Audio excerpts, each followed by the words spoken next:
Hello, I'm Tara Tom, and we are here at Town and Country Quilt Shop in Albion, New York, and we just want to share some of our tips and tricks that we've developed over the years for producing great piecing and great quilts. And also, we wanted to share some of the tried and true tools that we use whenever we're making a quilt. So this is a project I've been working on. It's called My Little Farm. It's going to look like this when it's done. And it has the sweet little piggies and chickens. And I'm working on the chicken blocks right now. This is what the chicken block is going to look like. I love these floral chickens. And I've just sewn my last seam to complete this chicken block. So what I'm going to do now is I'm going to press it so that my block is nice and flat. And I'm going to use my M3 Pro, which is a tongue twister, little mini iron from Oliso. And I'm going to just set that seam to start with. And then I'm going to open it up. And I'm going to use my iron to kind of get right into that seam, flatten it out. I like to press in one direction or another. Sometimes we need to do open seams, but not in this case. So I gave it a little press to start.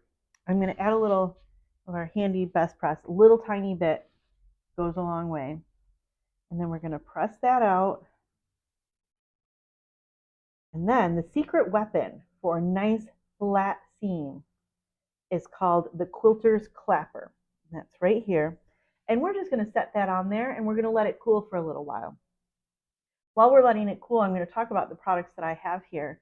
The first one is a wool pressing mat. This one is 17 by 24 and it is $69.99 and it's a perfect size for this table that I have right here next to my sewing machine.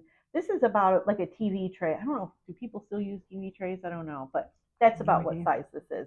And the mat is perfect for that. It has room to both press my block and keep the iron and its trivet on the surface. And this is the iron that I'm using. This is an Oliso brand. This is the newer one, the M3 Pro. And it has a switch right here. Important to note, if this is green, it's on. If it's red, it's not on. So it's not going to be hot when it's red. So you're going to turn it on. And it has a great little light on the front of it. Can you see that, Irene? Mm-hmm. And it also has steam if you want to do steam.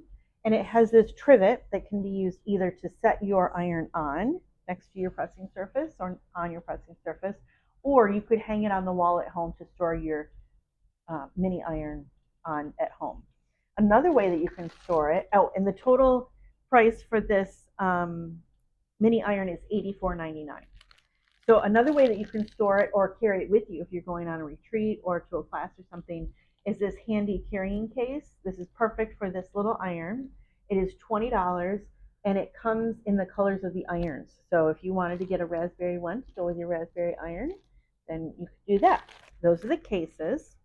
We also have the clapper, which we talked about, and I'm going to take this off in a second, but the clapper is free.